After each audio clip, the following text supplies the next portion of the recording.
friends ever since.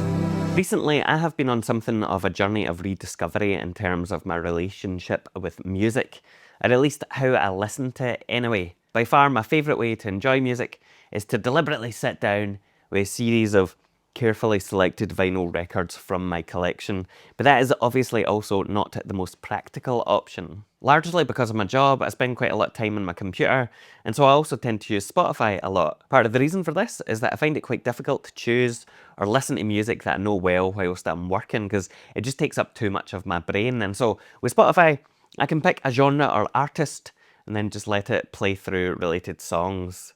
This removes the mental overhead of having to think too hard about what to listen to, and also has the added bonus of helping me discover a range of new music as well, albeit music that fits the Spotify algorithms, and that's a whole other topic entirely. When it comes to listening to music on the go, though, I prefer to rely on my own music library rather than on streaming services. This is partly because I'm often travelling through places with no signal, whether that's on a plane or a train through, bits of Glasgow that should have phone signal, but also because it just makes it much easier to decide what to listen to. When you're faced with unlimited possibilities, I personally find it fairly overwhelming to think about or even just remember the kinds of artists that I like, and so having a defined list that I can look through for inspiration and go, oh yeah, I forgot about them, oh, I've not listened to that in ages, that works far better for me. Now the problem here is that I really don't like using my phone, especially not for listening to music. By choice, I have a crappy Android phone because I don't want to pay more than 100 quid or so for a mobile that's going to end up in the toilet or with a cracked screen after the nightclub or something like that. And so I haven't ever really gotten into using my phone for music, and also, to be honest, haven't ever been able to find any especially great music playing apps for Android. On top of that, I really hate when you're listening to music on your phone and you open up Instagram or whatever else it might be just out of habit, and suddenly the audio gets interrupted by an advert or a text message or a phone call. It just ruins the whole experience, especially if it's a tax collector or, I don't know, somebody trying to scam you out of money. I mean, there must be ways to prevent this, and I'm sure there are within the settings of the phone, but I just haven't looked for it hard enough, or I just can't be arsed with all of that hassle, frankly. The final straw for me came a few weeks ago when my phone corrupted my micro SD card that had all of my carefully selected music on it, and I had to then manually reload the damn thing. So, as somebody that obviously places a lot of importance on music, and who was being discouraged from listening to music on a regular basis thanks to my crappy phone, it seemed like the time had clearly come for me to explore and rediscover different options. I started looking about at the different kinds of dedicated music playing devices that are out there with an aim to buying a really nice DAC or something like that. However, what I discovered is that the majority of these gadgets are either geared towards the use of streaming services like Spotify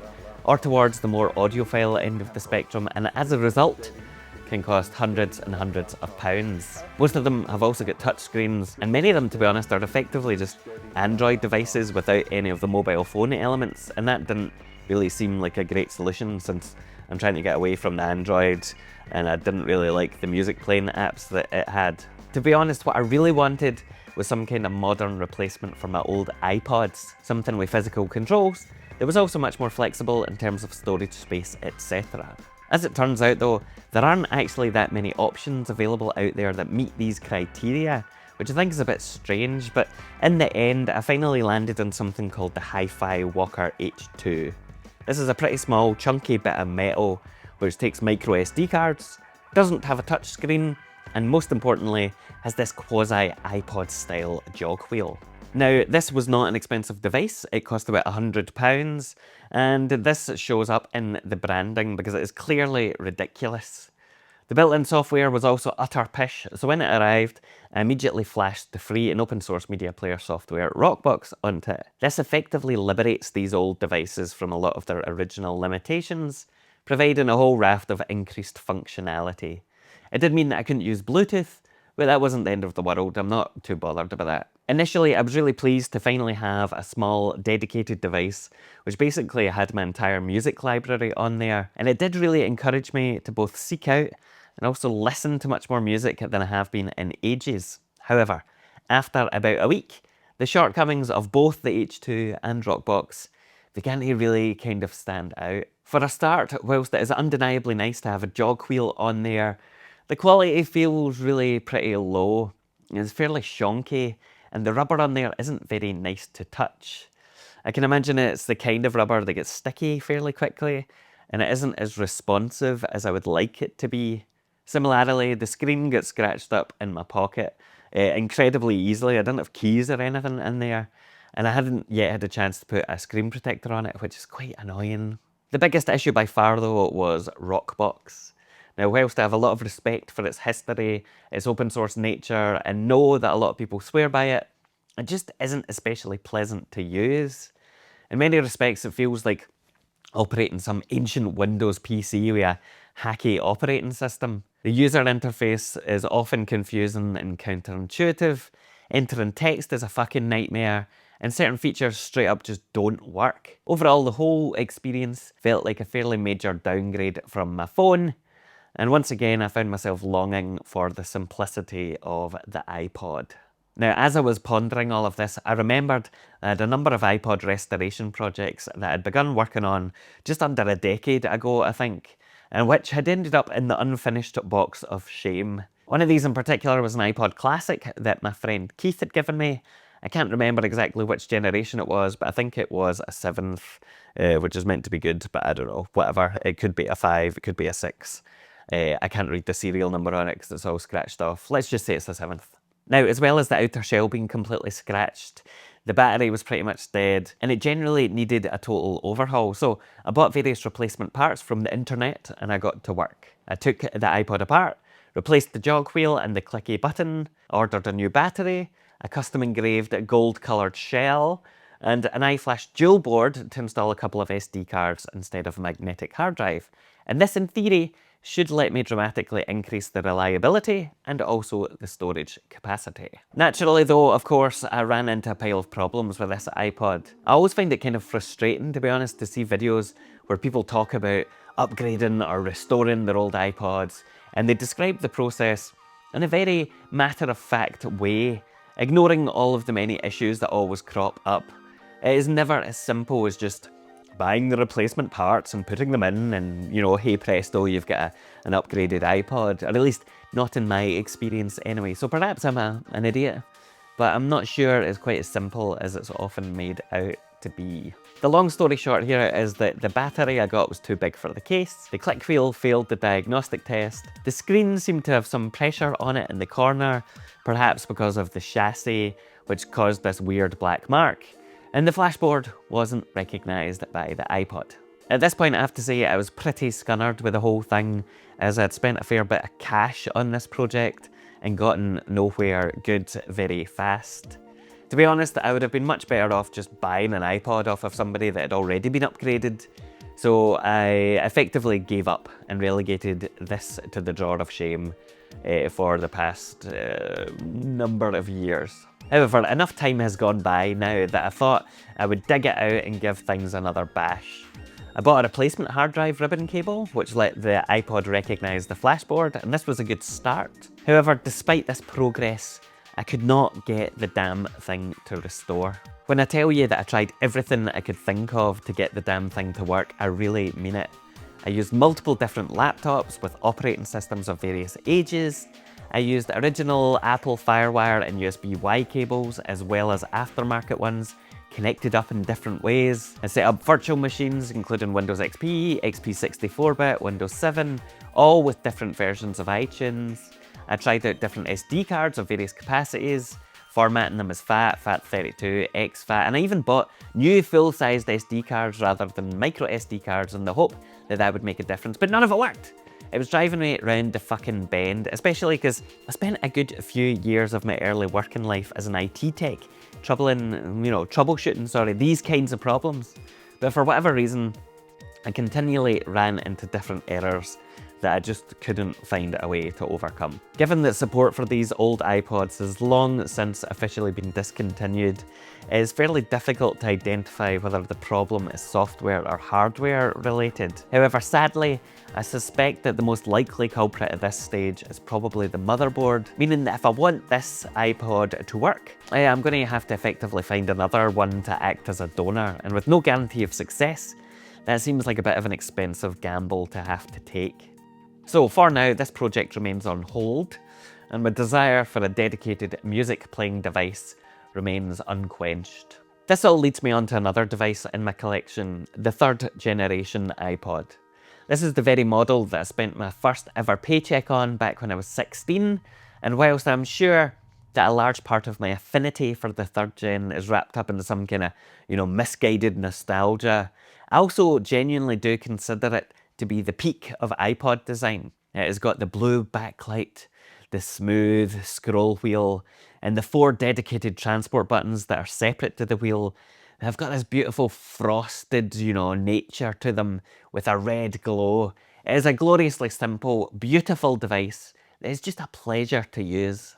Now, back in 2017, I went through this whole arduous process to upgrade and restore this particular iPod. I replaced the hard drive, the case, the headphone jack, the battery, and a bunch of other things that I can't remember. And to be honest, it was actually a bit of a fucking nightmare to deal with, but I got it all done, and it is now in a perfectly serviceable, workable state. I even managed to get a dedicated dock for it, which I have wired up to my hi-fi amp. The problem with this particular model, and the reason that I haven't used it more extensively over the past few years, is that it utilises FireWire rather than USB for certain functions.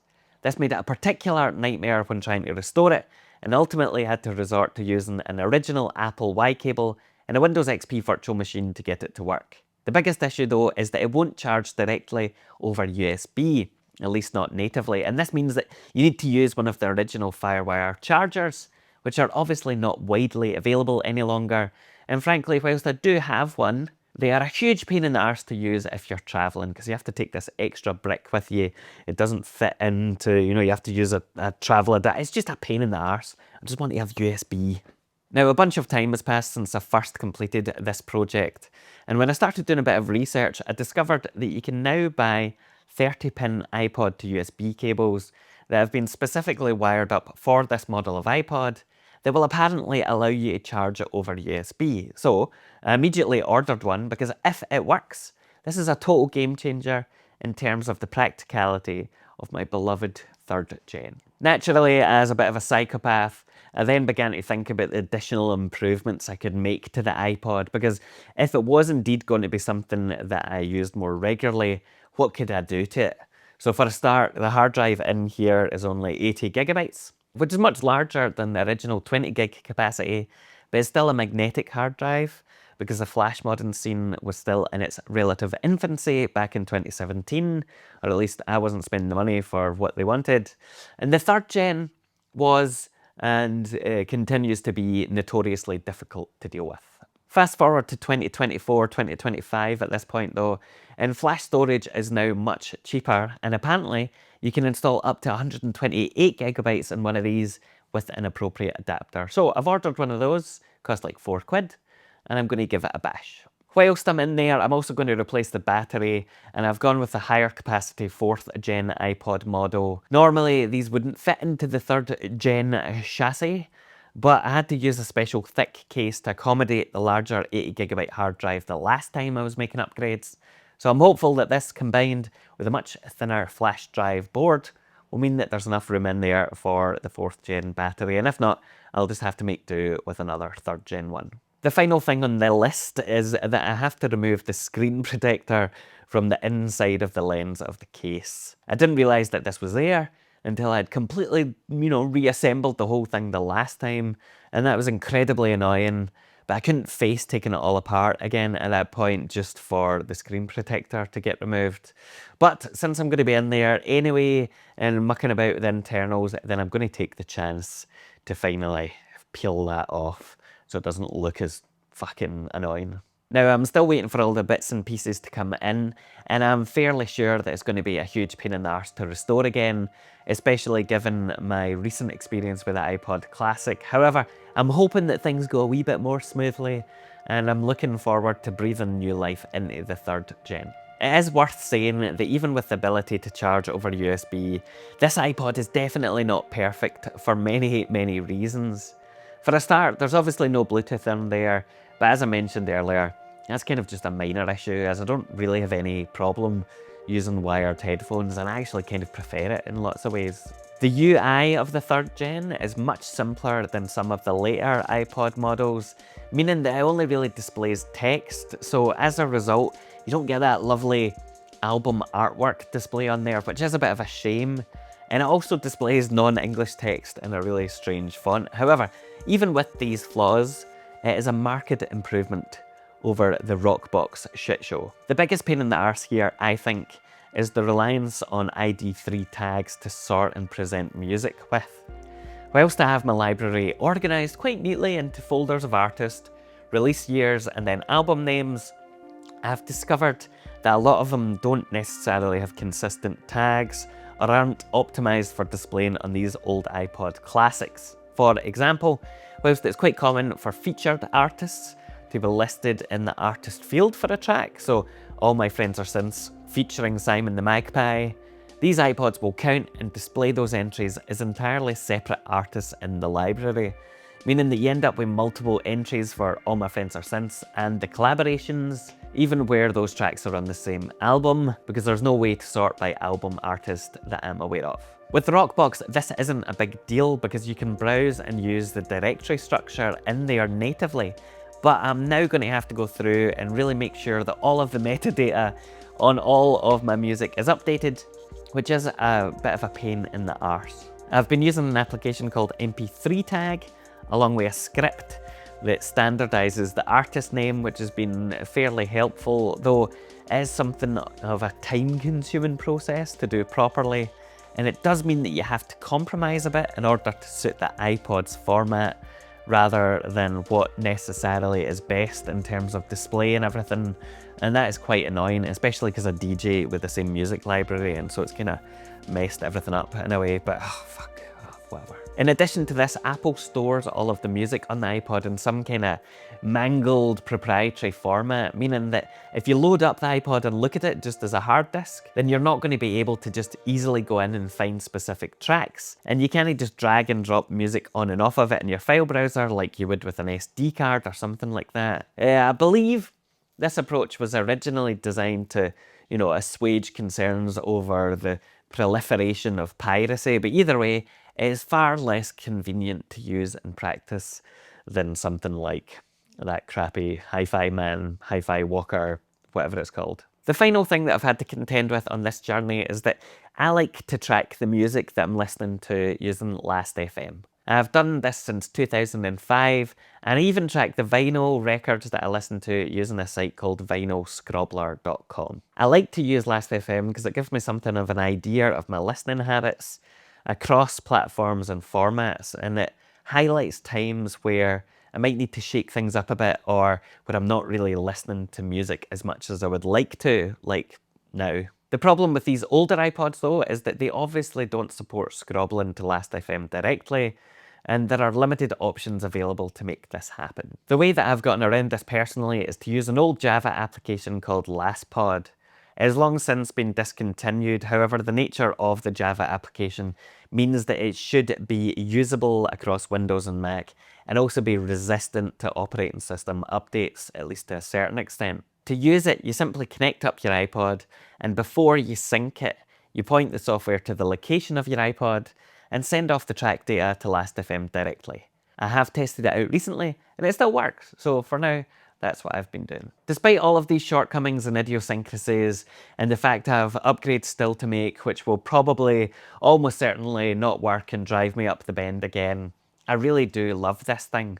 As my friend Al wisely once said, the pleasure of ownership is a factor that shouldn't be discounted when it comes to deciding on the value of a bit of gear. And for me, this 3rd gen iPod in particular just feels great to use. Having a dedicated device for listening to music has generally been liberating. I actually want to reach for it, and it has forced me to really focus on consolidating and reorganizing my music library, rediscovering artists that I love, and ultimately, it's meant that I'm already listening to way more music than I was before. Interestingly enough, I do also think that this particular iPod model has got a noticeably different sonic character to listening on my laptop or the H2 or whatever else, which is pretty interesting. From my research, it seems like these iPods use a specific Wolfson digital to analog converter that is especially well thought of in certain circles, though I don't really have any specific thoughts on that other than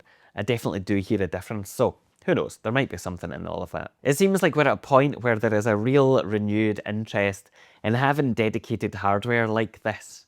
Devices that are designed for a specific purpose and which do that job really well, and I think that's overall a good thing. It is perhaps unfortunate that one of the best options out there for listening to music in this manner still seems to be the iPod.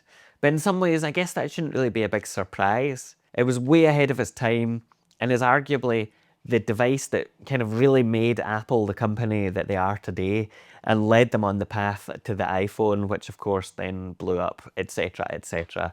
History lesson in technology, blah blah. Whilst I love these iPods, if you're considering getting one and your main goal is to have these as dedicated devices for listening to music, I would seriously recommend buying one that has already been modified and upgraded, as the amount of time, effort, frustration, and potential for costly mistakes involved in doing so is pretty high, and I don't think it's really worth it unless you enjoy that kind of project, which I do not. Or maybe I do, and I'm just too impatient and incompetent to do them properly.